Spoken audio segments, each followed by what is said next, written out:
welcome to Movie of the Year, the only podcast on the internet that decides exactly what is your single favorite movie of any given year. And this is the year that is, of course, 2020. I cannot do this by myself, so I, of course, invited Mike. Yes, hello. I'm very excited to be here. Very ready to finally put the last nail in the coffin of 2020. Mike, you are here for jokes. Make me laugh in the next 3 seconds.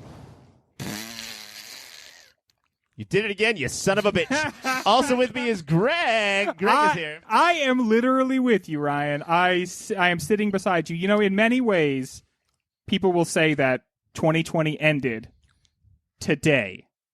This is the final day of 2020. Because a lot of people think about me and Greg sitting next to each other every day of every life. But today is the first day in like 15 months. Imagine those old decrepit nutsack Muppets not sitting together and just roasting everybody. On Zoom. Yeah. That's so sad. One of them just artifacting. No. The two of you make up Moody, Movie of the Year. Mm-hmm. We do make it up.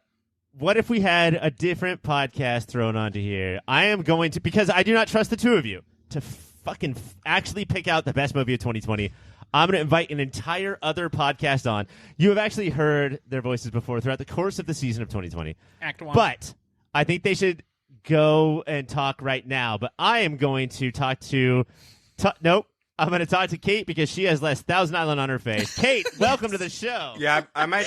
Hello, Ryan. When I clapped, some cheese and sauce and tomato fell out onto my microphone. So I'm... Yeah. I can see it. Yeah, I'm struggling just a little bit. That's as old as podcasting. And it's really, Tomp, I beg you, just the left corner of your mouth. No, please wipe it. no. LeBron James has his pregame talcum explosion. Tompkins explodes a hamburger between his two hands. I clap a hamburger between my... Cheeks? That's the porn I like. Yeah. That's what it means to clap them cheeks, right? Kate, what the fuck is MILF? MILF, Movies I'd Like to Fix, is the best podcast on the market right now. That's what it is, Ryan. Whoa. And it's really good, and it's really funny, and it's run by me and my friend Tomp. And we're pretty clever, and we're good friends, and we fix movies. So And other stuff. head on over there. How much And burger other stuff. eating in Thousand Island sploosh is there on milk? So much. I mean, not enough. Yeah. If you have to think about it. If you're asking the question, not enough. Yeah, you either Well, haven't they been close at listening it. closely enough, or we haven't been doing our job. Yeah, we haven't been doing our job. I do need to say something before we go forward. Okay. Yeah. Is this going to be a deep personal revelation? You don't have to answer that. I didn't watch as many movies as I was Any supposed of to. these movies. Okay. What the I didn't watch shit? as many movies as I was supposed to. I had so many technical difficulties this week that I spent hours every day doing that. We'll figure this out at the break, off air. Well, this is what I'll say. Is that in fear of Ryan's rage, I did bring with me today legal representation, my Tomp Siglieri, Daniel Tompkins. Yes, Daniel hello. Tompkins. I'm here to represent Kate. Okay. That's good. And then, Tompkins, also represent yourself. I'm going to start with you. 2020 has sort of a reputation of a shit year because of the pandemic, maybe. because of like kind of weak movies. Yeah. I'm going to start with you. Do you think that two it doesn't really hold up? Wait, I missed. Can you run the last? I got distracted by your... I think because we interrupted you, Ryan, that we didn't hear what you said. So I'm going to stop talking now. Maybe you can sort of begin saying what you were saying. Okay, Greg, I'm going to start talking now, and then I Okay, expect you cool. to start talking. Well, No, there's so much Zoom delay between you and Greg, so it makes sense that he would interrupt you there. All right, Mike, I'm going to you, bud, and I appreciate you.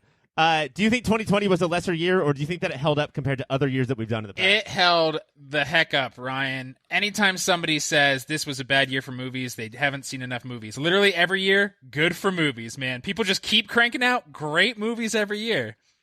Movies is like the it's like the same as SNL cast, right? You always think that this is bad, and then whenever you grew up was good.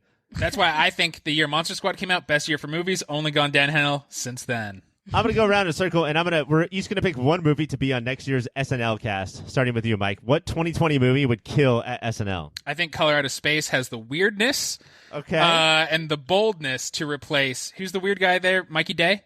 Mikey Day, or the other one that looks like Mikey Day. Kate, what 2020 movie are you taking to SNL?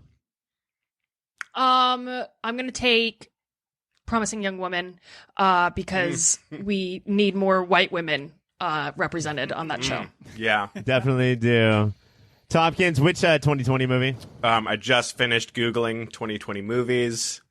I'm going to say The Man in the Hat. Okay. The Curious George spinoff. And Greg, what is the SNL? What 2020 movie do you think should be an SNL character? I'm going to go with musical guest Lovers Rock. Lovers Rock. Yeah. That's a classic. Let me go through the awards real quick. Now, this was a different year because we had 8 extra episodes than we normally do. So nominated for 0 awards this year was Color Out of Shape. Color Out of Shape. Me and Mike and Nate from A Vague Idea. From A Vague Idea. We did Color Out of Shape. Color Out of Shape. It was nominated for 0 awards. Bad Boys for Life, Emma, Mank, and The Way Back were nominated for 1 each. Those are different movies. Those are all different movies. Yes, that would be an awesome movie. Yeah, it would be. Not the Team All-Star movie starring all of them.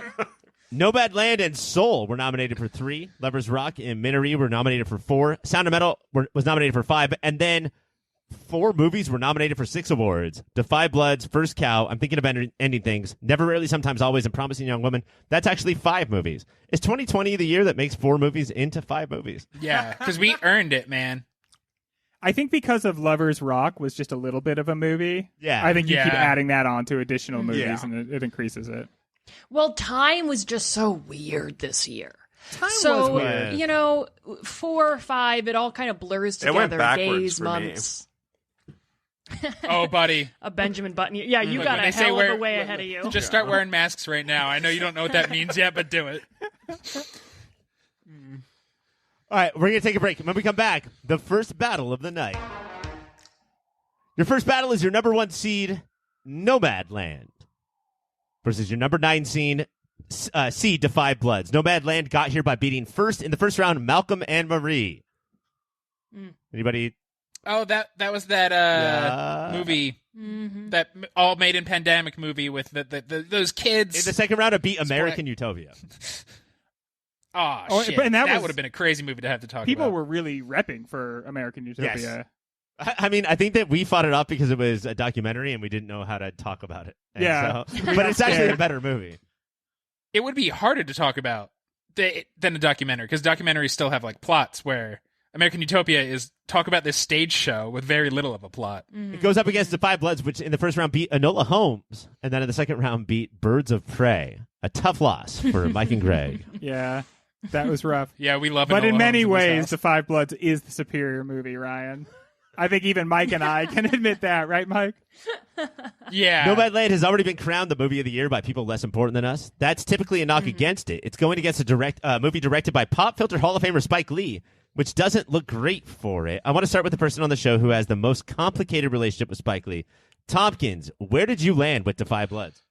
I liked Defy Bloods more than I liked Black Klansman, but I've been continuing to dig into old Spike Lee movies, which I truly love now, and I'm trying not to hold that against new Spike Lee.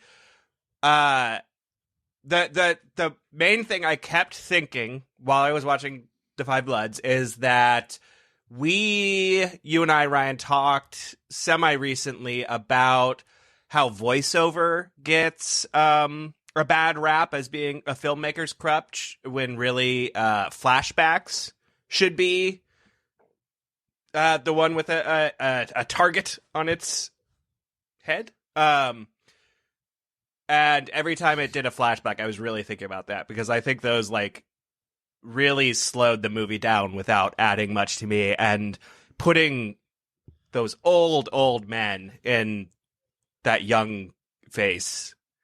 But we're hot off the Irishman Young of like face. CGI. Oh, I could do some work with Joe Pesci's face. I can make him look 17. Did this work And worse what than a that? beautiful 17-year-old he was. He's never not been gorgeous. In the flower of his youth. Good looking man. He aged so I gracefully. honestly, I don't actually care that much about the makeup, even though there were definitely some scenes where I was like, that's an old guy. But old guy, I see him. That's an old guy. You're not going to trick me. You know, for me, Spotted. I spy. For me, Defy Bloods, the biggest strike against it was I felt like it made a point of questioning, and this is just classic Spike Lee because he's doing this, I think, to incite us, and so but then I'm reacting to it, which is he makes a point of sort of like calling to task American adventurism in Vietnam, and then makes that the backdrop against his action movie. And so to see these guys who are supposed to be like suffering from PTSD once again shooting up people in Vietnam, that's a complicated field for me. I have to say, like that was, especially my father being a Vietnam vet suffering from PTSD as a result. And I have a dad too. It's just that's a lot. But like, I mean, don't you think that's sort of awesome though? That like you have to take this complication with like these action heroes that we think of in our mind. They also are going through these awful things. And I have to say, I think my dad would watch it and he would think that like. Yeah, like if me and my bros had to like roll back to Vietnam and fire stuff up, like we could if we had to. Fuck that shit up. And so I think. And does that make you Jonathan Majors then, Greg? Would you go with them? No, it makes me Jonathan Majors. There's in the so beginning many things of the that movie. makes Greg Jonathan Majors. Oh, Let's be man. honest. Those How arms. cool would that be if I were Jonathan Majors, you guys? Nah, I wouldn't be the same person though. But yeah, I think it's a provocation, and I think that he is meaning to be provocative, and so it's not like a slight against it. Yeah, it's Spike Lee. Yeah, so It's called Spike Yeah, Leeism. it's if it was a lesser director, if it was your Brett Ratner or somebody who's not gross but is just not as good of a director, who did it, we'd be like, oh, you copped out at the end and just went full action. But because it's Spike Lee and his whole career, we're like, oh man, what am I supposed to think now? Even though at that point in the movie has stopped asking those questions. it's his career makes you. The feeling I often get watching more recent Spike Lee movies is like, surely this isn't a cop-out because he's a good movie director. But if I've been asking myself that for quite a long time, it may also be possible that this is a director who is coasting on their reputation and is copping out seemingly a lot. And it's hard to say. Don't tear up. The thing that I was thinking with Defy Bloods ending, which is a really hard ending for me, has he just lost it, or is this like sort of an adaptation thing, like in the movie adaptation, where you know what, fucking fuckers, I'll give you the ending that you actually want. I want to get to Nomadland, or the producer does that same move. Yeah, or just like here's the notes that you have to say. No, is anybody like, you know what, fuck Nomadland? That was actually, is anybody on that stance? A little. Right now? Yeah, I mean, I Elaborate. wouldn't say fuck No Man's Land, but Fuck I would Nomad. say, well, yeah, Nomadland. I would say that. Remember in Wonder Woman? I don't know. Frances McDormand did something that exceptional. I think that it's beautiful, but go ahead, Tom. Is it beautiful? In Wonder Woman, when they're like, you can't go out there, that's no man's land. Remember that? Yeah. And she's Yeah. like, No. actually, I have boobies. She's like, I am Yeah. no man. Right? So that's my territory.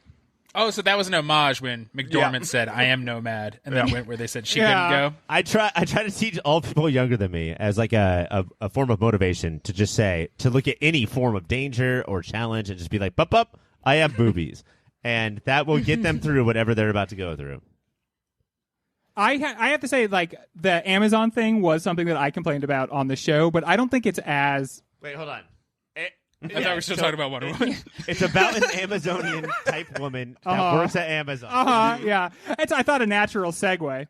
But if we're looking for complaints about Nomadland, that would certainly be one of them, but ultimately I don't think it rises to the rank of in any way disqualifying, because I don't think it's not actively dishonest about Amazon. I just think it's kind of maybe slightly dishonest by omission.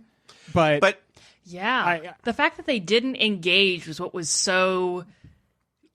I would argue, though, Gross. that the stuff with Amazon is just the most obvious thing of what feels like it's missing from the movie as a whole, is that it starts to feel a little bit like suffering porn because it's focused on how difficult these people's lives can be, but it has no consideration whatsoever for why their lives are like that. There's no...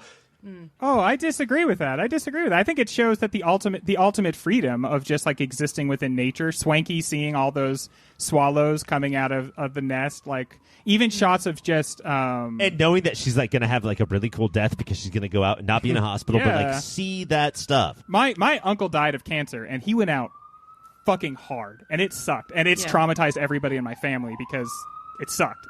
And Swanky didn't go out that way because she wasn't a part of like this culture that says that that's what you have to do. Like she got her freedom, and so I think it does make the case that is something that they get, true freedom. Right, but And in the interviews, I think none of the characters say, and I know my life is hard because of capitalism, but in the interviews, it's in all of their, when people are like, oh, here's why I'm on the road, it's all there. So the director at no point goes, and see America, but like, I think it is I throughout think their dialogue. I definitely feel like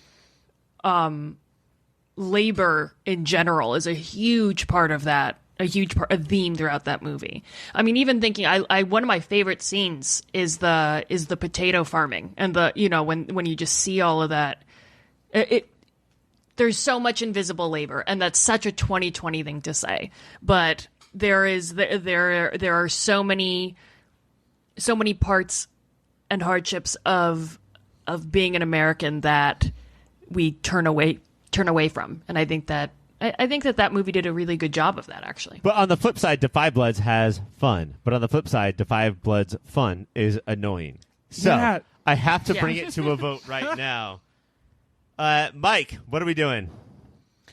These are, if you'd asked me a week ago, I think my answer would be different. These are the movies that the more I think about the Five Bloods, the more it grows in my esteem, and the more I think about Nomadland, the more I think it's still a great movie, but the more I'm just like, yeah. So I'm surprising myself and voting for the Five Bloods to move on. Kate? I think that's Mike. You messed with my head. Oh, there don't let him do because, that. Okay. So all the I'm gonna people go. to let mess with your head. It's really... Well, his is just so big. It's just that he shaved his beard. That's true. No, I think of those two movies, the one that made me feel like the director's like composition was more aware and less coasting. I think we can go with Nomadland. Tompkins? Five Bloods. I wish we had some more time to sit on this because the thing Mike said, I also feel. But it's hard to tell if Nomadland will like kind of rebound for me and settle. Like, I liked it a lot at first, and now it has kind of a bad aftertaste to me, and maybe there will be a pleasant aftertaste, as there sometimes is. Whereas, yeah. Oh, that vomity burp? A nice burpy. That's a really good point, though. But, like, what is more hurtful to your soul? Is it Nomadland's aftertaste or Defy Blood's aftertaste? You know? Nomadland hurt my soul more. Defy Bloods, I expected that type of aftertaste. Like, I kind of knew what I was going into. Nomadland, I'm also kind of reacting to... I think the rule of if it won the Oscar, it must be worse than we're thinking does apply here. Yes. Yeah. Agreed. Greg? Yeah, I don't think it's going to stay in the zeitgeist in a way. Go ahead. What do you think, Greg? My complaints about either one of these movies, neither one makes it disqualifying. Just based on which I think is the better movie, I'm going to give it to Nomadland. I think there's more depth of emotion and thought and more film craft in it. You stupid idiots! It's 2-2. I'm going to I'm going to go with Spike Lee. Defy Bloods as a ninth seed moves on into the final four. Wow. Cool. That's cool because I was going to be swayed, so I'm happy that gives us something to talk about. All right. People going to the hospital today. Next up. Yeah, I know. Well, Tompkins, we just picked Defy Bloods over Nomadland. Do you know how many people are fainting in the streets? I knew we shouldn't have simulcasted this. We also have to give out the movies for 2020, and the first one is Best Supporting Actress. The first one, Mike. The first nominee, from I'm Thinking of Ending Things, it's Toni Collette. Toni Collette is, if she's not fully in the Meryl Streep, Frances McDormand point of people should, then they're fools. She is amazing in everything she does. She always brings a weirdness without being bitty or hacky. There's just something so Collette that she does. And the uneasy... This was a horror movie so often throughout I'm Thinking of Anything. And it was because of stuff her and David Thewlis was doing. And it's not that hard. Yeah. Thewlis. Yeah, it's just quite a simple last name. It's 2 syllables. Tewits. The Britishness of it all. It's like the Thames. But we're not here to talk about him yet. So Toni Collette crushed it, man. Your next nominee is Talia Ryder from Never, Maybe, Sometimes, Always. And I think that it really boils down to I have to make sure to reach my hand out while she's getting kissed on this pole, or while I'm getting kissed on this pole, and just make sure that my cousin's hand is there. Talia Ryder, it's a pretty good last name. Like she does sort of ride or die with everything that this cousin does, but she never gets like the big moment that her co-star has, but is an incredible supporting actress. Your next nominee, Kate, is from Mank. It's Amanda Seyfried. Mark. Yeah. Oh, I think she is the bright point in every way in that movie. It completely changed the way that I see that actress. And I mean, there were honestly so many great performances this year from supporting actresses. I think that this is one of the more competitive categories of the year. I agree. Yeah, I think this was a hard choice. But she brought, Greg said this once, during the Mank episode that I guested on. And she not only like brought herself to the stage, she revitalized Marion Davies in a way that is unimaginable. Like she suffused so much life into that character, and like there's a chance that movie, because of Amanda Seyfried, Hollywood history will be forever changed. Yeah, and that's exactly what I mean. We don't think of her like that anymore. Yeah, she rewrote that character, and you can't do that without being an incredible actress delivering an incredible performance. And honestly, just like the movie is so visually beautiful, and I think she is in every way the most effervescent part of that beauty. And she has such a sense of humor. I think she was the best part of that film, and I think it's the best performance of the year. Almost. Mank is not eligible to win the award, and it's barely nominated for anything. Yeah. And I think that as time goes by, we're going to feel okay with that.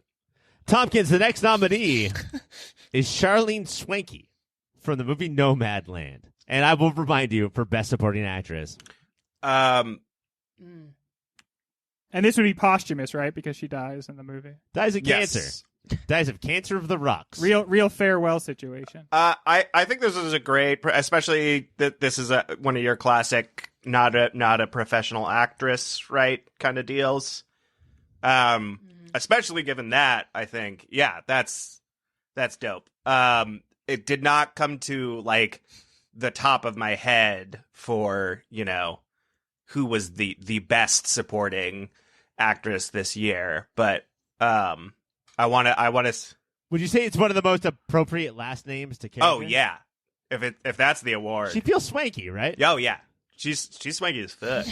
Yeah, talk about great last names. Yeah, she's number one with a bullet for great last names. For best supporting actress, I want to see her place like at least top 7, maybe even top 5. I'm not necessarily expecting a win though. And Greg, the final nominee is Yoo Jung-yoon from Minari, who actually did win the Oscar. Yeah, should she also win the Moody? This is the grandma. This is the grandma from Minari. Yeah, as I said on that show, I didn't know either of my grandmas, and so I'm constantly looking for like grandmother characters or grandfather characters. I don't know any of my grandparents. So, and she is, I think, the type of grandma I would have had, which is like not just always making cookies and always like doing the right thing, but an agent of chaos. Yeah. And, you know, how many belief systems have like chaos as a generative construction? And that's really what she is. And the actress nails it. The whole, like, the first time you watch that movie, the whole first hour, you're trying to figure out, like, who is this lady? Like, what's her deal? Is she crazy? Is she kind of evil? Is she Why really does she cool? Does she love know wrestling the is water fake? that comes from the mountain so much?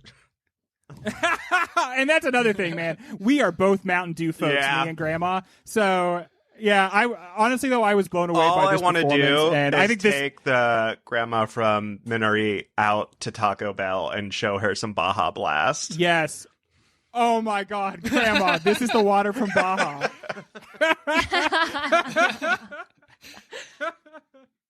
All right, and your winner is it's Talia Ryder from Never, Maybe, Sometimes, yeah. Always.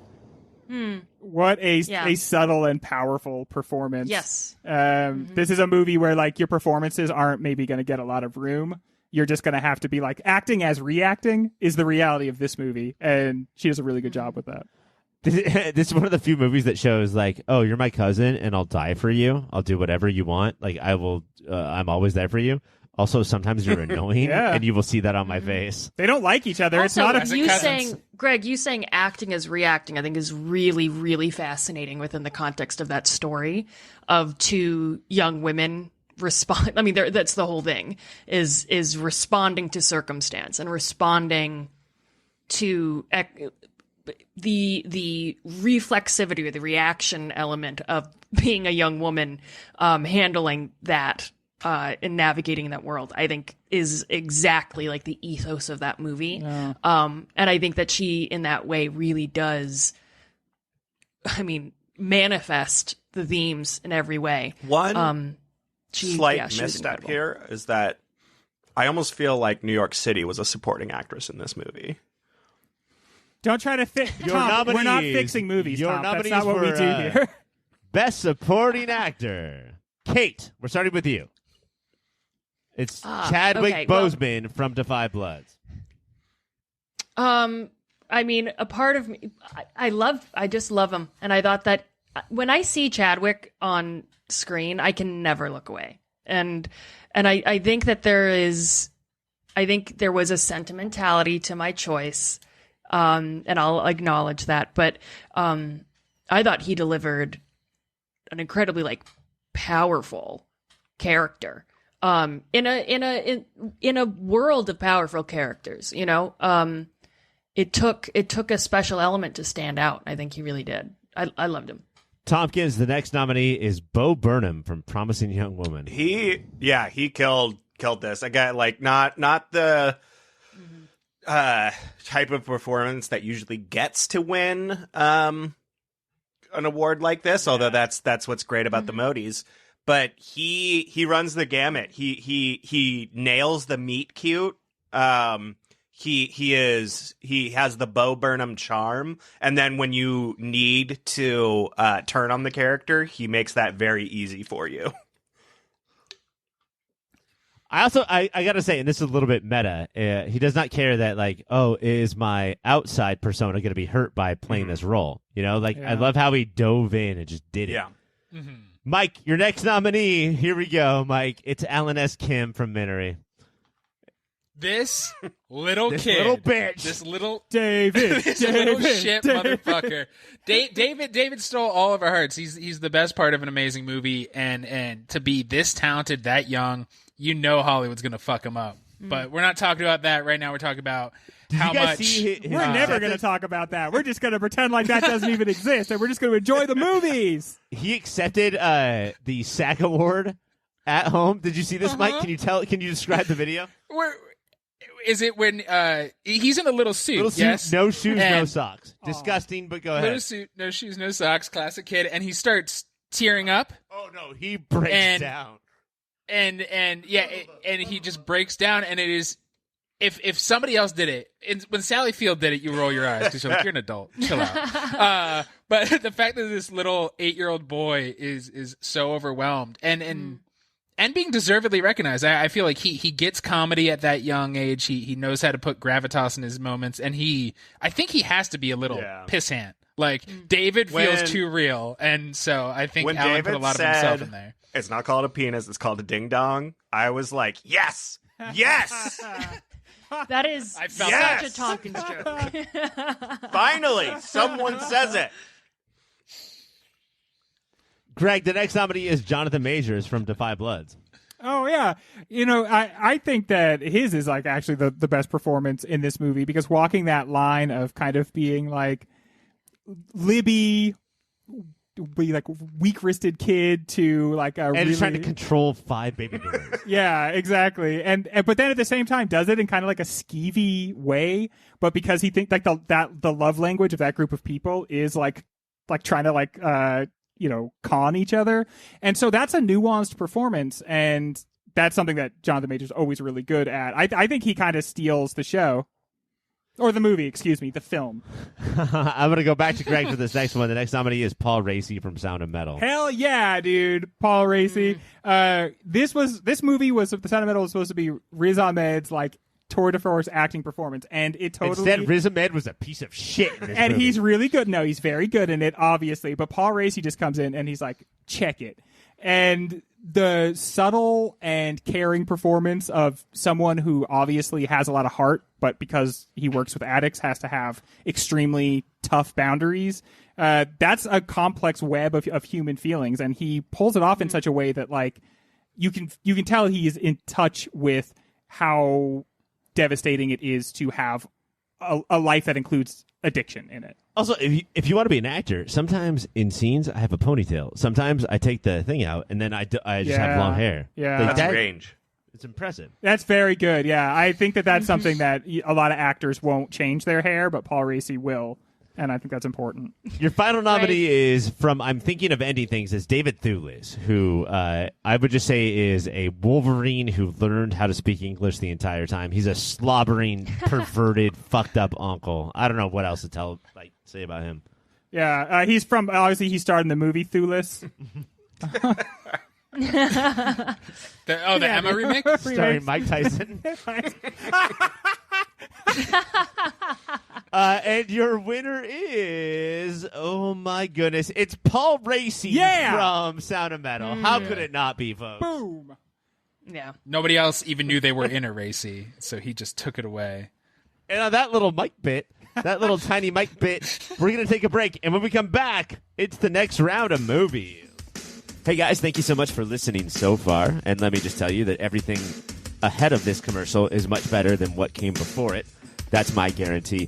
While I have you here, let me tell you about a website. It's called yourpopfilter.com. And it's everything you need that's related to Pop Filter. Everything Mike, everything Ryan, everything Greg, everything Cassie, everything is there at yourpopfilter.com. While you're there, go to yourpopfilter.com/Amazon.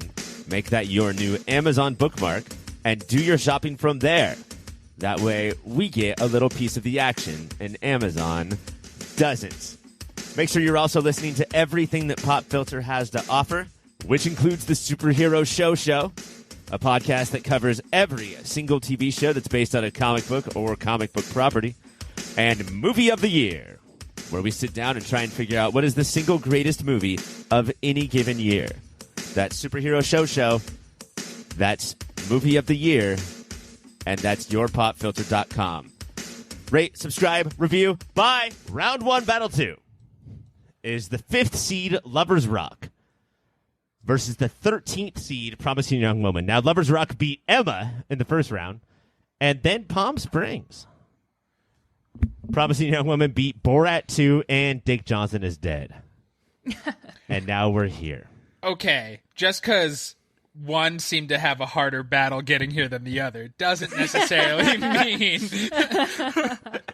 that one maybe doesn't deserve to be here, because I think Promising Young Woman definitely does deserve to be talked about, and I'd say mostly talked about right now. Okay, Promising Young Woman started the award season feeling like the most important movie, most timely movie, but as quarantine went on, did Lovers Rock, Kate, start to actually feel like 2020's 2020est movie? 2020th movie is a complicated thing. Is it Godzilla versus Kong? Exactly.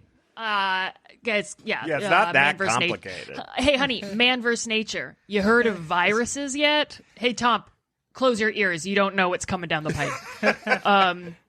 No, I really like Lovers Rock. One, I like a tight, short movie. Yeah. Ooh, and this I like them tight. And boy, did they deliver. I also love McQueen. I think he's so beautiful and so artful. And 1980s West London and the house party, it was just so fun. It was such a bright, beautiful thing that also had all of this. I didn't realize incredible this was a violence. Lightning McQueen movie. Yes, this he is stopped actually racing. part of the Cars universe. I did But listen not to the sole Pixar. episode of Moody. Yeah, exactly. My favorite Pixar movie, Airplanes.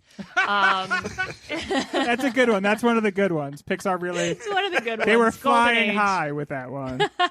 I cannot wait to interview all the kids coming out of Cars 4, Small Axe, Lovers Rock, and just see what they thought. Cars for colon? Okay. 1-800. Cars for colon. Yeah, I thought it was beautiful and transportive. And so it was cool. In a 2020 way, it was cool that there was something like magically removed about it, while simultaneously very much saturated with the ills of this world. I thought it was great. I didn't realize this at the time, but you saying that, Kate, made me realize that watching that movie, it's about a bunch of people getting right up on each other at a party. And unlike every other movie I've seen in the past year and a half, I didn't spend the whole time going, that's way too close. That's way too close. That should not That be. is so true, And Tom. that's the music, right? The music is intoxicating. So you don't even think about that There's shit. no way you can get COVID with that banging around in the background. No, not with And Mercury as a period sound. piece. I think that's Tompkins. I think that what you just said is so true and deserves to really breathe for a second, because everyone I shut remember.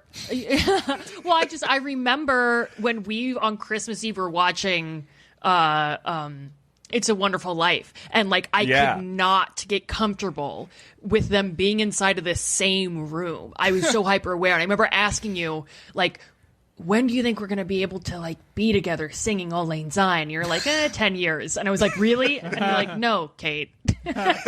Never again. That's a very crystallized memory. And that was a huge part of the year, was becoming so hypersensitive to that. And it really speaks to how transportive that movie was. Yeah, that's a good point. Let's go to Mike. Mike, Promising Young Woman is always going to be super 2020 for a lot of reasons, but does it stand a chance here? No, I think it could move on versus some other movies, but Lovers Rock not only tackles some of the same topics that Promising Young Woman does. This is where Promising Young Woman's narrow focus, I think, does it a disservice, because Lovers Rock did the same thing and then so much more in 70 minutes and was transportive in a way. No matter what, that runtime is going to... Yeah. Now everyone's you so can it's hear going to how win because much it's we're short. salivating. Lovers Rock it's hard to find anything to even try to pick apart. Whereas I do feel like the ending of Promising Young Woman was a pretty decent sized flub. Yeah, Tompkins hates seeing white guys get comeuppances, so he didn't like the ending of Promising Young Woman. Yeah. It's not fair. Why can't he just have his wedding? There is That's his special day. What about all the His promising whole young life men? for that. that is the problem with that movie, right? Is that when you throw it back onto the judicial system to come in and save everybody by arresting the bad guys, it the feels cops coming in and persecuting the white guy, and it's justice. It felt like so hollow. See, Kate's He'll be- on my side. Bash will be on his honeymoon in a week. Exactly. But to say that that Lovers Rock engages with more of life, Mike, the one thing I'd say about that is Promising Young Woman is about how some people can't move on from. Right. So, of course, the movie's going to be singularly obsessed. And it still then does take time to be funny, to be beautiful both in shot and like costume design, and to shift mood and tone in a lot of ways. So I think that it has less narrow focus, except for where that's sort of like the point of it.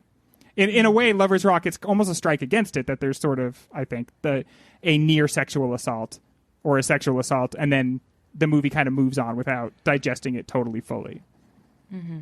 I mean, I don't this think is the that's a worst knock matchup, on. right? Like, this is the worst matchup for what you're saying, Greg, is that Yeah. a movie might be able to beat it because Lovers Rock doesn't handle its sexual assaults perfectly, except for this movie.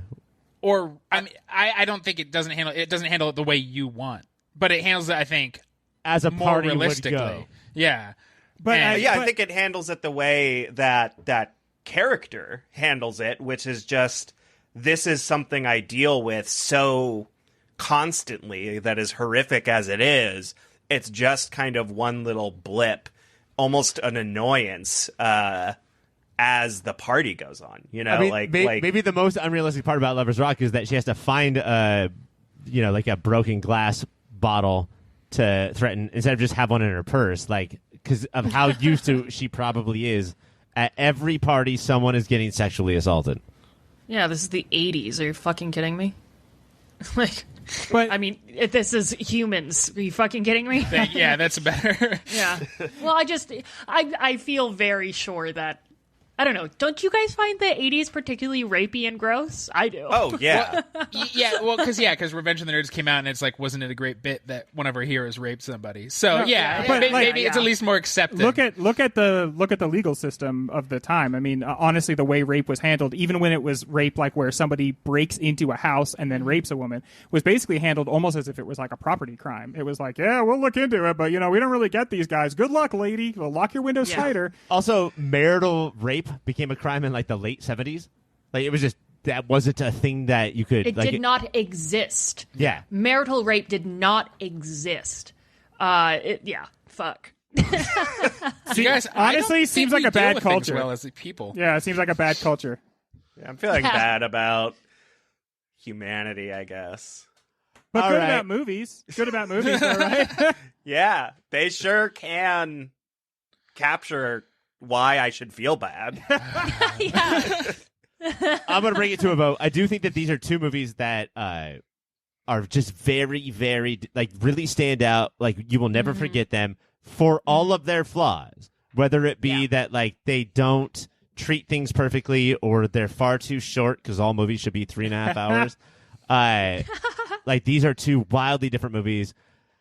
Greg, Lovers Rock or Promising Young Woman? And when we point out the flaws in movies, it's not to say that they are totally discredited by those flaws. It's just to point out what they are, because we're trying to distinguish between great movies. Each one of these matchups is trying to distinguish between great movies, and so you find the flaws, because the flaws are what's going to separate the great from the greatest. And I will say both of these movies were like my favorites. But honestly, Greg. for me, I'm going to go with Lovers Rock. Kate, Lovers Rock or Promising Young Woman? Lovers Rock, baby. 80 minutes. Good. Yeah. Mike? I showed my cards in the first 30 seconds of this matchup. I loved Promising Young Woman, but I think Lovers Rock is near unimpeachable. Tompkins? I'm going Lovers Rock, but I do gotta say, I think me and Kate could get in there and cut a solid 15-20 minutes out of that baby and just really tighten it up. Yeah. Get it down. Put MILF on the put case. Lovers Rock, We can MILF put that on the in at case. under an hour for sure. We can do 21 plus commercials. You should do that. You should do that on your show. Do Lovers Rock. Is that a film Yeah, how to I'd make like Lovers to mix Rock up? shorter. Yeah. You just fix it up. Now you got your fans salivating for it. They're going to demand it. Yeah. Lovers Rock does move on. We have to give out an award now. It's character you'd most like to hang out with. And Kate, I do have to let you know that Swanky was not nominated.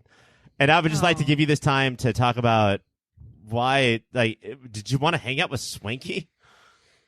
Okay, so this is what I'd say is that Tompkins brought up a good point in terms of her nomination within the supporting actress realm. She was incredible, but that's a different type of thing, to see a person be a person and do it so convincingly on screen.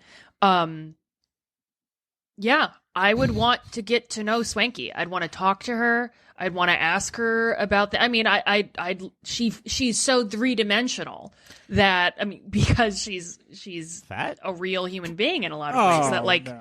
Plus, you know, it's clear that I'd like based on to hang out with her. who Kate spends her time with, she likes hanging out with just much older geriatric fucks. So that makes Yeah, sense. it's true. Yeah. Oh boy, you Based have on no everybody who's on idea. this show and Who Kate. are constantly kind of like trying to tease out their suicide plans to you. Oh, Christ. But you know, Yeah, I know exactly how I'm going to do it. I didn't want to vote for Swanky very high myself because I thought, you know, do you really want to hang out with Swanky? Because one of the times when Fern goes over to her trailer, she's like, I had the pirate flag out. That means leave me alone. And I just got afraid, like, what if Swanky didn't want to chill? Then that would feel A bad. lot of the people in these movies are kind of bummers. yeah. Dude, straight up. All right, Yeah. your first nominee for a character that you would most want to hang out with is Dez from Soul. That is the barber.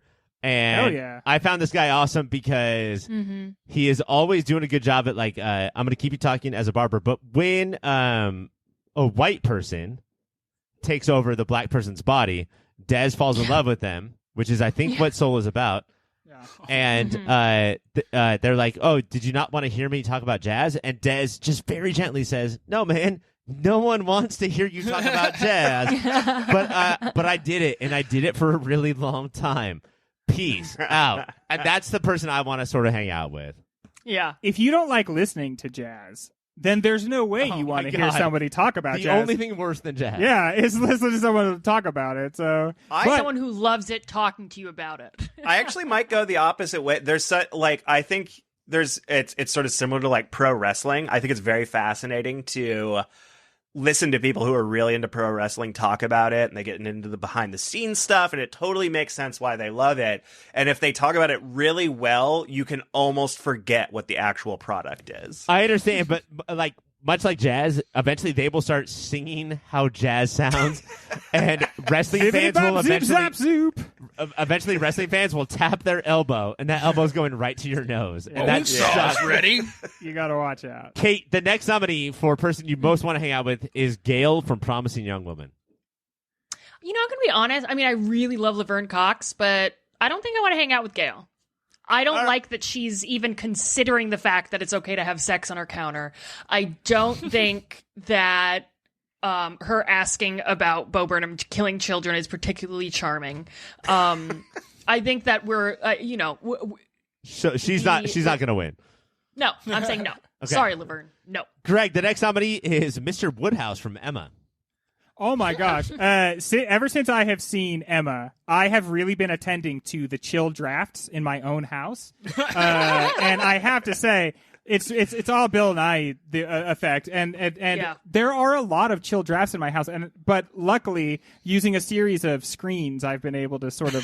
Do you guys stave have that them thing where off. you're sitting in a chair and you're like, there? Yeah, dude, There, it's it's coming. right there. It Oh, comes that's in. it. That's it. It comes. See, the That's thing the is, draft that killed my wife. it comes in under the door and it goes right into the lungs, and then it sets in. Tompkins, stop putting your wives right in front of that. Yeah, get a Draft. screen, man. Mike, the next nominee for character you most like to hang out with is that cow from First Cow. Now, how much of this are you basing on Cookie hanging out with that cow, or would you do things differently? I'd go on some roller coasters with that cow. We'd I probably, thought you were going to say safaris, and I was so Go to- excited. yeah, go to roller coaster, go to safari, maybe the Jungle Cruise to start off, and be like, those are other animals. They're not as cool. By the way, I am sorry about your husband and your baby. But yeah, the cow's just so sweet and handsome. I swear to She God, really is. if this fucking cow wins, I feel like it says a lot about us. Tompkins, the final nominee is a different cow. It's that Tulsi Town cow from I'm Thinking of Ending Things. I voted very highly for the Tulsi Town cow, but looking back, I was thinking about the first cow. cow. I didn't confuse them, but it was absolutely drafting off of Yeah. first cow. 2020 is very a big chill cow year. draft. Yeah. as chill as possible. And your winner is It's the cow from First Yes. Cow. Yes. Everybody. She's so beautiful. You know, the fact that she Yeah. could be a survivor. You know, she survives her husband. She survives her child. She survives into that territory where no cow has ever gone before. But she has a peace and a beauty about her, and I think that transcendence. It's not like a mistake. The movie's called First Cow. That transcendence is the transcendence of Cookie as well, and she embodies it. She really does. I'm not saying that she First Cow actually is has going. the- I'm not saying the First Cow is going to win the whole thing, but there's a scene where the cow sees Cookie, and the cow's like, "What is up?" Yep. Yeah. Shut up, cow! Shut up, cow! Shut up, cow! It'll be okay. You know, I think actually a very parallel performance. I think Amanda Seyfried to make as First Cow is agree. First Cow. All just big eyes and beautiful lashes. Beautiful big eyes who So kind of fuckable. like ground the humanity and like lighten the movie. Trying to and- make it with like Yeah. some weird maniacal Yeah, older man exactly. who's possessive of you. Yeah. All right, we're going to take a break. When we come back, the next award.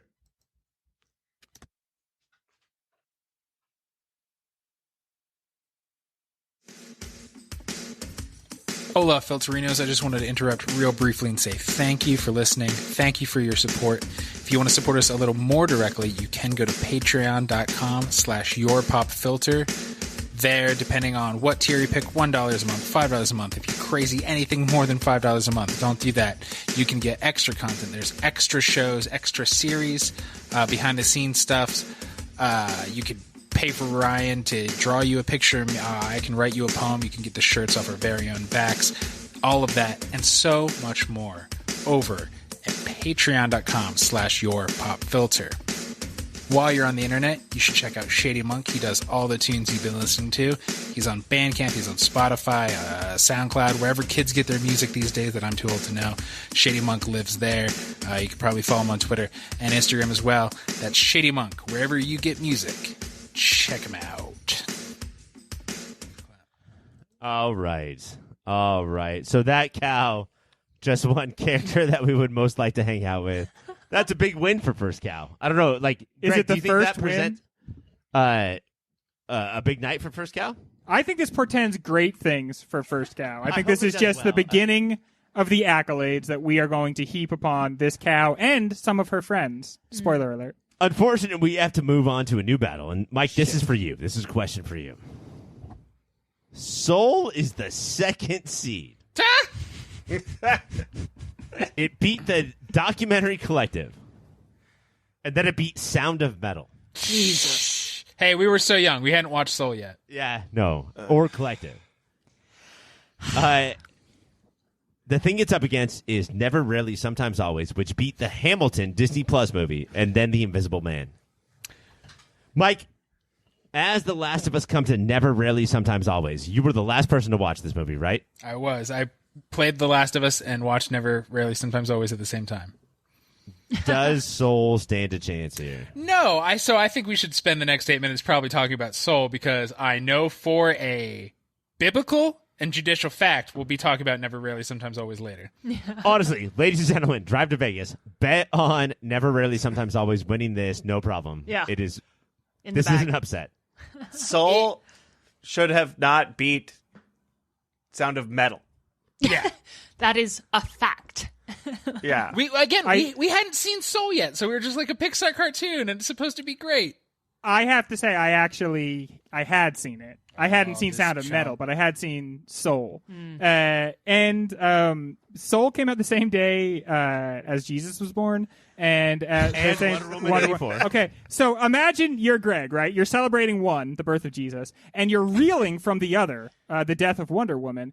And then you see Soul, and you're just like, I'm just so glad this isn't Wonder Woman 1984. And then you think it's really good. And you haven't even seen Sound of Metal, so you don't know about Paul Raci, right? That is, I gotta say that like that's how me and my wife watch Soul. Is like not Wonder Woman, not Wonder Woman, And that makes the movie a lot better. Like Wonder Woman just came back on HBO Max. They texted me about it. It's like, it's okay, guys, don't worry. But like when I saw that text, like, hey, Wonder Woman 1984 is back, I instantly thought of Soul, and I was like, that's a good movie. Soul to me was Pavlovian. a very good movie being heckled by a very bad movie on and off throughout. I was so into the jazz stuff. I liked that story. And then every time it did the metaphysical stuff, I was like, you don't know what the fuck you're talking about. You don't know what any of this means. There's no way to know that this is actually how it happens. I mean, Yeah, I mean, they were guessing, right, about that afterlife stuff? Absolutely. It's talking not- out their ass. that's not how you're supposed to review those movies. You weren't watching Ratatouille and you're not like, No, wait a rats minute. can't Well, do I- that. you know- That's how my dad watches. That is how my dad watches every single movie. I swear to God, he's like, My look, dad- look at that guy holding his luggage. You can tell it's empty. Yeah. Because it's so look out. My In mom, animated movies? my mom made my dad suffer through the first episode of Bridgerton, and he just kept saying, "This is not how it was." He's black. That is not how you That's finger not bang how- a debutante. Okay, that is You gotta not be how it's gentle done. and hook your finger a little. Yeah. Oh my gosh. If you're not tapping the Pinky top, out like everybody, you're drinking a wine glass. what's the deal? Come on. No, I think that Soul was surprising. You guys kind of touched on this on your Muti episode about it, but how incredibly beautiful. Yeah, I said it correctly. Muti, right? Muti, yeah. yes. Yeah, with that's the how pinky you out. guys. Yes, with the Muti. pinky out. And that the New York City scenes were the most beautiful, were more whimsical in a lot of ways, and Yeah, but how about this shit, movies? Get New York scenes the real way. The never, rarely, sometimes, always way. Yeah. Of just disgusting No. fucking Yeah. I'm in Between those two movies, one made me want to move back to New York, and one reminded me everything I loathed Yeah. about New York. the best part of Soul for me was the idea of sign spinners being like interdimensional mystics who were like in the zone. And not just borderline homeless people. The only thing that They're, could have like, made that better on was their if they own were plane. dressed like the Statue of Liberty. That would have really nailed Yeah, that the would've reality ruled. of the Yeah. sign spinner. That's New York, baby. New York strong. York. Man, My that movie. favorite part of Soul is that I watched it with Kate and we disliked it the exact same amount, and it made me feel Aw. good about What us a having good a friendship podcast moment. together. Yeah, friend That's rule. beautiful. I think Tom can see. I think you nailed it because I think there are great, funny, beautiful moments of Soul, and then there's like whoever made Ice Age level other parts of Soul. Like it's a Pixar movie. Well, God, I Ice don't Age. think you can gracefully like get halfway through making a movie and then be like, we're gonna tack on another premise to this and not have it feel like, whoa, that's just a completely different movie that you kind of glued to this one, guys. Especially when it's compared to borderline documentary of never, rarely, sometimes, always. Yeah. How do you compare the two? It's very unfair. Impossible. And I do think there's Pixar movies that could go up against movies like Never Planes. Yeah. Rarely. Planes, for instance. Or Planes 2. Or Planes, you know what? Planes 2 3 Scams Adventure. Planes 2 Scams Adventure. Okay, Planes yes. 3 Back That's to for you Cars and your dad. was my personal favorite. Where it's planes driving cars. But not in this case. No. Soul. Okay. Does anybody have anything else to say about Soul? No, I think we could do this Yeah, I Liz remember- Cheney style and just all yell out. I remember Get her outta watching here. with Kate and texting it at a certain point because I kind of knew the general premise. I knew that at a certain point, Tina Fey, who, by the way, the little like snot soul creature that she plays, zero cultural staying power, will not be remembered 2 months from now. I have Are you saying that- amnesia over that character and performance. The tattoo on my back was a mistake. Oh yeah, Mike, And if you a look, it's couple probably of them gone. are. That's yeah. the Mike's really truth. staked out that part of his body for. You say want revolution? Oh shit! What a good memory. You even got Yeah. what was fucked up right. But I So funny, Mike. I knew that at a certain point we had to like get to like the actual body switch part, and I just remember watching like the time scroll on the bottom get further and further along, and having like almost a panic attack about how awful I knew the plotting was going to wind up being. Yeah. God, Like, Tina just Fey, knowing- why?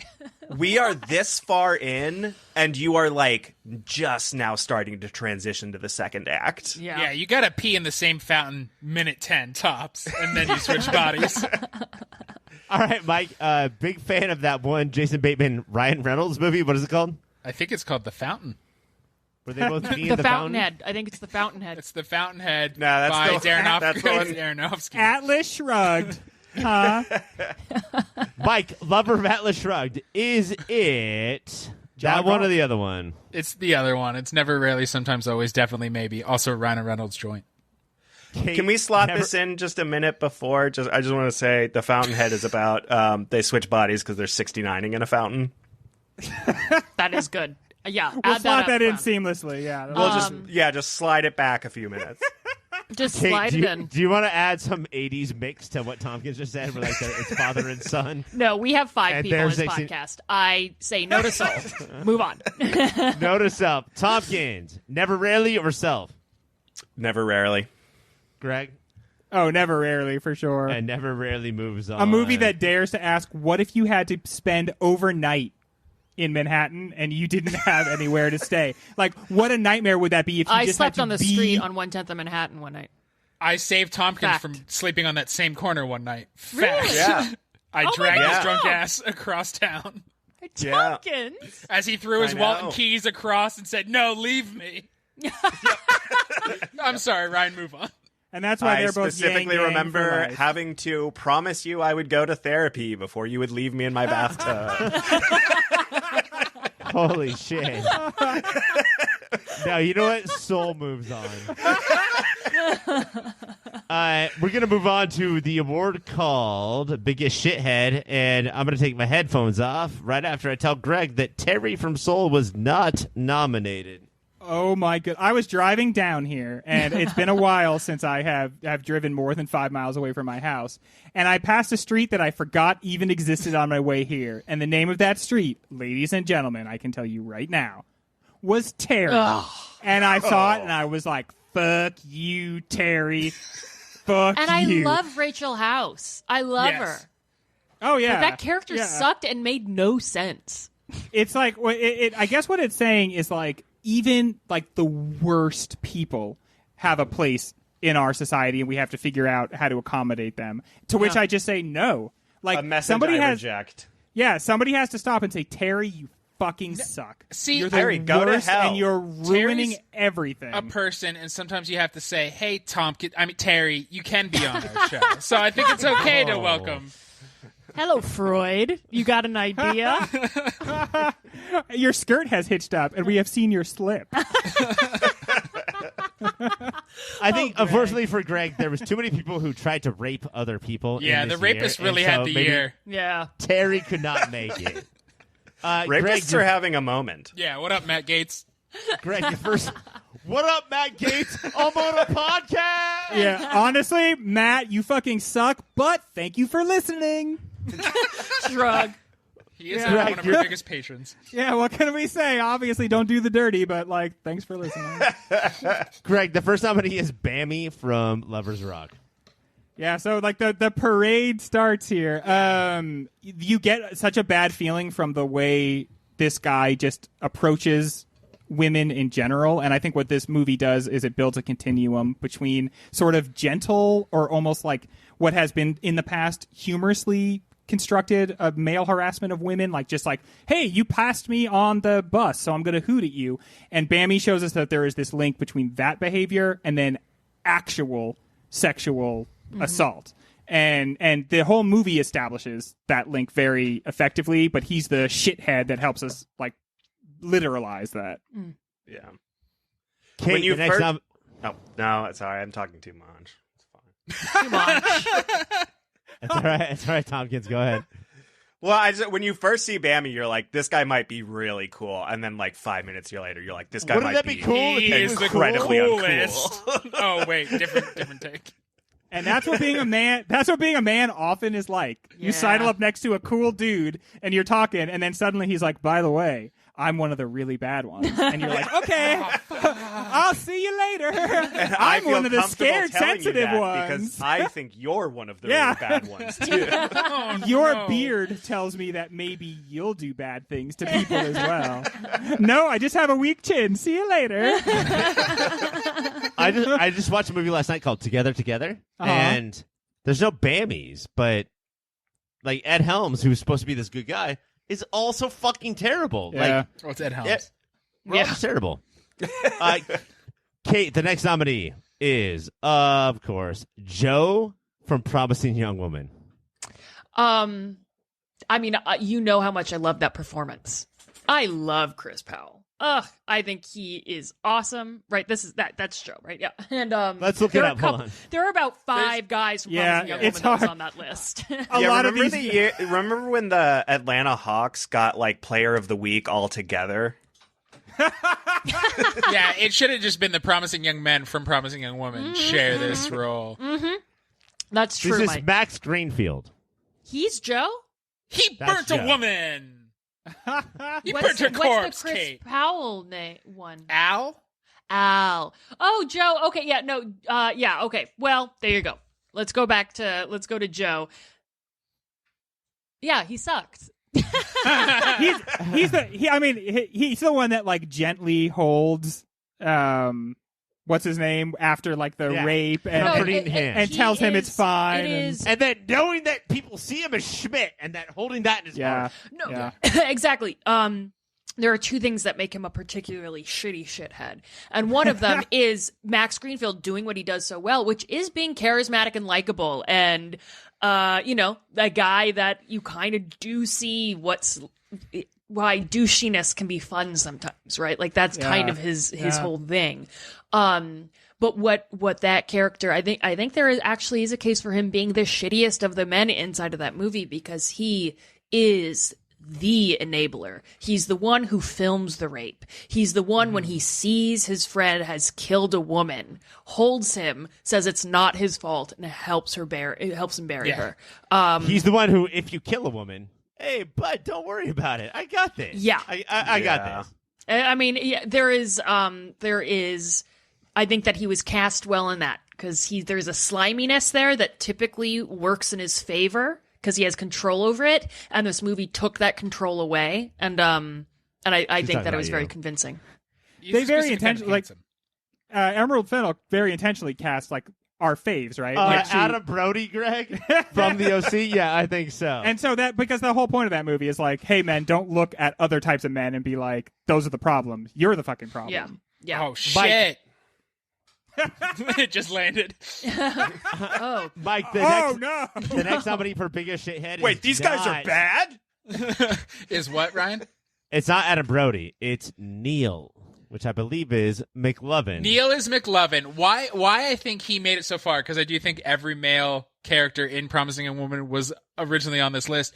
Neil is, even if there was no sexual assault involved, he would be on this list. He's that kind of shithead. He wants you to, I'd like to think of him as, sexual assault aside, he's a Kate type. He's going to let you know how much he knows about movies. He's going to talk about it a lot. He's going to try to tell you how to plot something. He's going to pitch the movie while he's trying to fuck you. All Kates are one sexual assault away from being a Neil. Yes, that's the saying. God's honest truth. And he in my experience, 20 times. And we talked about how Christopher Mintz-Plasse, out of all the very natural performances everybody bought in, he seemed like the one who was like, I'm doing a character. He's the one we're afraid actually is like these kinds of guys. Yeah. His performance is sus as hell. Like the fact that like you could bring in Bo Burnham and he's just like, no, I know what I'll do. I'll get them to fall in love with me, and then it'll be revealed that I'm just as bad, and then like that'll hurt so much. Mm-hmm. But obviously McLovin was like, oh, I don't even know what this guy would be like. So I don't know. And it's like, is that what I like? David Foster Wallace, novel too gritty. Tompkins, let's get away from Promising Young Woman real quick and talk about Ted from Never Really, Sometimes Always. Oh God. I think Ted is a ringer. I think Ted is like if all of the shitty guys from Promising Young Women like got in their Power Rangers animals and made a giant robot, the giant robot would be Ted. So he's the bad TV to their SNL. Yes. Is it because he also just refuses to not invite people to his show in Brooklyn? Is that what makes Ted suck so much? It's because like the amount of uninterest that he will absolutely just plow through as this sort of violence against their just disinterest is like so offensive. And that's one of the things 2020 showed me, that like I don't understand the female experience as much as I think that I do, because experiencing that in that movie was really eye-opening for me. Like a guy just plowing through all of the like, please don't, please, like, I don't want to give you my number. I don't want to. I don't want you to confirm that my number is real. Yeah, but and just like that sort of like constantly just eroding the no until it like can't exist anymore because you've smothered it or something. Like, and it's one little move at a time. Understanding exactly the social dynamic and preying upon it.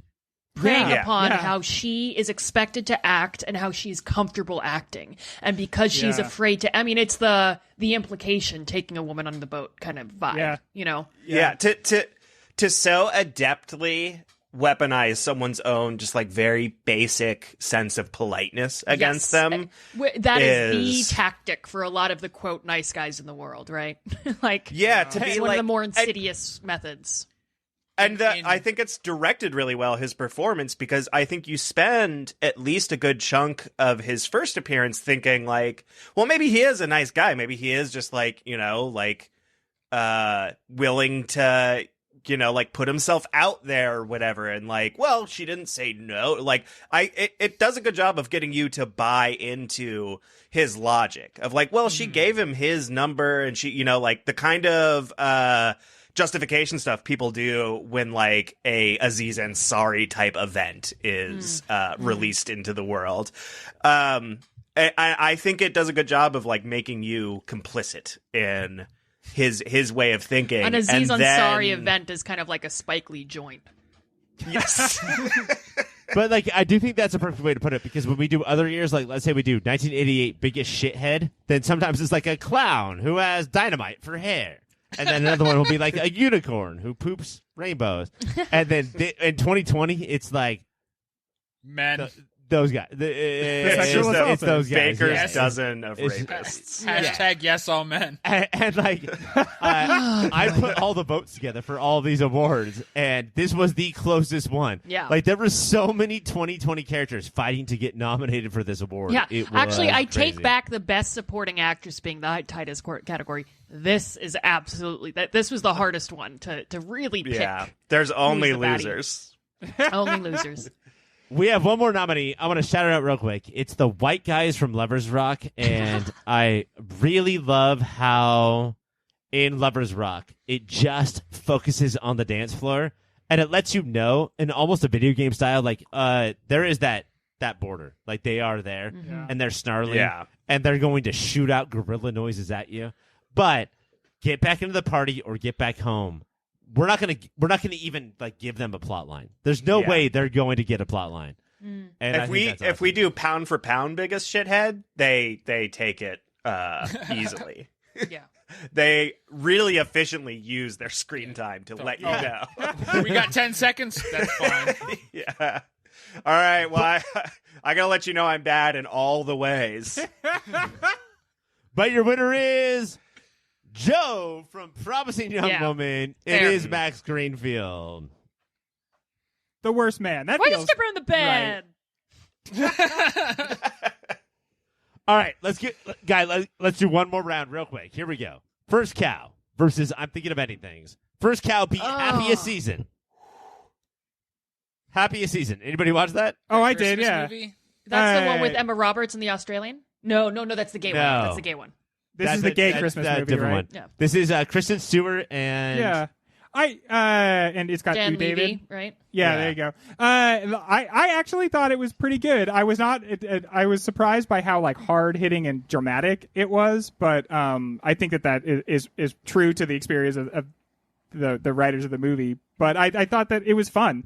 I also saw the movie Prom, and Happiest Season was a trillion times better than Prom. Yeah. But Meryl, I did. I watched Prom. That's Did funny. you watch all the Boys I Loved Before 3? No, but I went into get on Prom. that franchise. This time friend. it's personal. I went into Prom with my eyes wide This open. time it's personal. And then it beat Mank. And I cannot believe that Mank did not make the top 8. Knowing how fucking small-dicked film nerdy you guys are. Yeah. I That's fucking impressive hated to me. Mank, dude. The more I've sat on it, the Mank more I sucked. don't like it. Yep. I didn't like it at first, and it's just getting worse and worse in my memory. I'm Why? so close to finally like repressing it just as pure trauma. Wait, stop. Worse. What? Worse. Nope. Worse. Oh, it just keeps getting worse and worse. What are you guys responding to it that you dislike so much? The lack of investigation, the masturbatory, literally, Daddy wrote this script. Yeah, I have a tip for anyone out there who is trying to help their father's legacy. If your dad has a screenplay sitting around in a dusty drawer, burn it. Yeah. Do not make that movie. If you want to help them, don't do it. I don't understand what was supposed to be compelling about Gary Oldman. Not his performance. The movie is beautiful. I loved Amanda, obviously. But if we actually take a step back and we think about the movie, why were we interested in what he did? And Can I tell what you something, was his Kate? arc? Really? Yeah. I know who was nominated for Best Actor for all of us, and Gary Oldman is not among them. And I was like, cool. Yeah. Yeah. You did a good job. Yeah. It goes up against I'm Thinking of Ending Things, which beat The Assistant, one of my favorite movies of the year, and then it beat Really? Minari. Interesting, right? We've talked about so many movies, I don't remember what the actual battle is. So it's Mank versus I'm Thinking of Ending Things? Is that what you're saying, Ryan? First Cow versus I'm First Thinking of Anything. Cow versus Greg, I'm going to start with you because I've heard you talk about both of these movies at points this year where it seemed like they were your number one. Mm-hmm. But there can only be one, Greg. What is your first gut instinct? First Cow versus I'm Thinking of Ending Things. I think the way in which I'm Thinking of Ending Things is so different than the way in which I like First Cow. What I like about I'm Thinking of Ending Things is it was all so different and experimental, and it reminded me of Reading in that the reality would kind of flex in and out, and there were times where it absolutely terrified me. But First Cow has this abiding sweetness and a beguiling simplicity. I think that that it's easy to see it as a simple movie when it's actually extremely complicated, and it has really stuck with me on a deeper foundational level than I'm Thinking of Ending Things has, which blew me away because I was like, oh my god, this is also experimental and new and different, and just so cool. But First Cow really, I felt it merged with me or I with it, and I feel like a changed person having seen it. Mm-hmm. I think this is an incredible starting point because Kate has not watched I'm Thinking of Ending Things and will forever be burnt in our soul. Yeah, But I know. for Mike and Tompkins, what do you guys sort of like more? Do you guys like to sit down and oh my god, my brain, I'm watching my Kaufman, or I'm Kaufman here. I'm Kaufman I'm here. Kaufman here. Or just to sort of lean back and let the slowness just Hoffman, Schenectady, New York. I like when sponge they over milk your the body. cow. Look, he's a I was gonna dairy boy short and he'll always circuit be a that whole dairy thing. boy. It's hard, this, I was hoping, cards revealed, I was hoping this was the last battle. I didn't want to do this early on in the night. And it's... Oh, really? Yeah. I'm used to Charlie Kaufman shit at this point, and it's so up my butt. And Kelly Reichardt, I've heard about, but only seen apparently her worst movie. And so it's well, I know your moves, so they don't work on me, but I'm blown away by how they still work on me. And I'm learning your moves right now for Kelly Reichardt. I don't want to do it, Tompkins. For the First Cow, they milk the cow so good. Okay. And they don't milk the cow in I Think of Ending Things at all, No. which is a huge Also- misstep. And it's weird. They're doing a lot of weird stuff in that one. You know, the oddest thing about I'm Thinking of Ending Things is it seems in so many ways a very obscure movie, but I feel like everybody understands intrinsically what's going on in it, even though it's so crazy and what's going on is so unusual. Right. And I think that's a feat of filmmaking, that the movie does not have a twist that surprises you. It has a twist that reveals itself to you. Yeah, I think even if you don't know what's going on literally, which, come on, it's all in his head. It's just the one thing. Emotionally, you know what's going on is the destruction of this relationship. And even in his fantasy, it's bunk. And it's for, I think, of the best actors working today, just thrown into a play mode, but a play that has so much more visual. So many times when plays get turned into movies, you can tell, and in a bad way. August Osage County, great cast. It's a play turned into a movie. It's fine. It's not great. But this is not Everyone a play that's always everybody's go-to of that one's bullshit, right? Yeah. because it is. Actually, it does stick out. Mike, I'm coming to your defense. Thank you. I think that was a great example. And this feels like a play turned into a movie, but somebody who also knows how. So it's what makes plays work is how you snappy dialogue and how you get character movement, and how movies work is visually fuck with everybody, and it melds those two forms well. I've known Ryan for a very long time. We were 19 and we went to go see the movie. I think it's called State and Maine, a David Mamet movie, and we walked out of that movie. Yeah. Alec Baldwin, there's a car accident. He goes, so that happened, which is so funny in the movie. But we walked out of that movie, and Ryan turned to me. The world? Yep. Ryan turned to me and said, when Mamet learns that he can make a movie and not just film a play, then he'll really be a good director. And I thought that was the smartest fucking thing I'd ever heard in my entire life. 19. So I blame any movie that can't adequately stage itself as a movie. That was the night that Greg tattooed mascara around his eyes. so that when the beauty of what Ryan said would really move me, my makeup would never run again. Okay, so I will interpret for Greg. I do think that it's awesome that Charlie Kaufman's like, hey, watch it again, and then maybe it will open up for you. But First Cow is really like, I will open up for you. No matter what. Yeah. I will open up. Just watch it again. And then it's all there. And it's not like, let me hide it. It's not nerdy. It's like, this, to me, like, I can't believe that I'm voting against Kaufman, but this is easy for me. Hall of Famer Kaufman, right? I think so.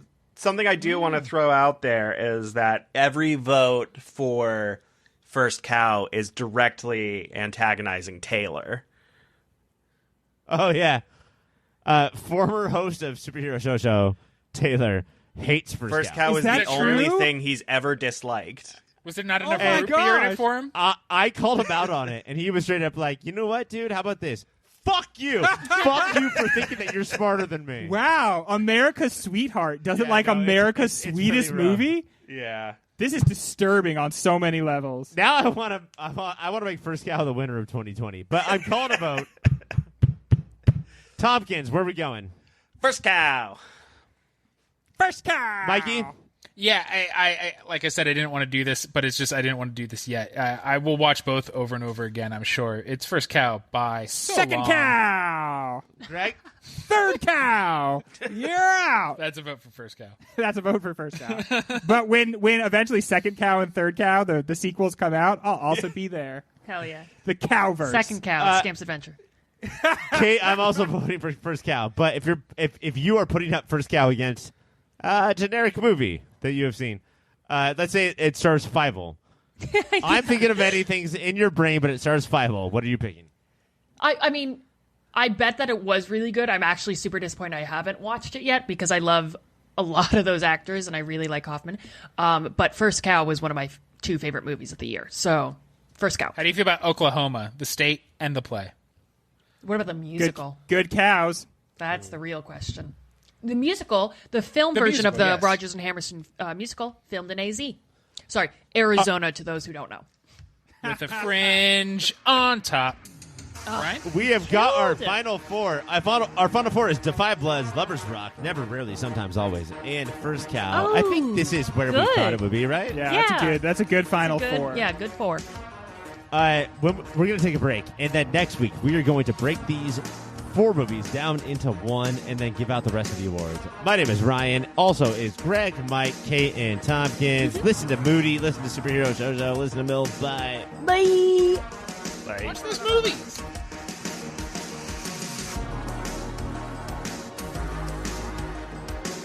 Watch those movies.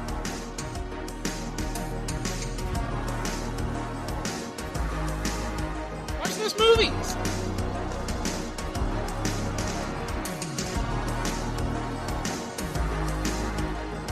Watch those movies.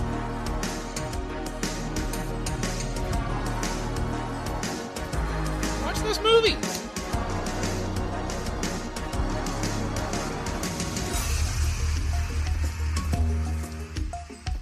Watch those movies.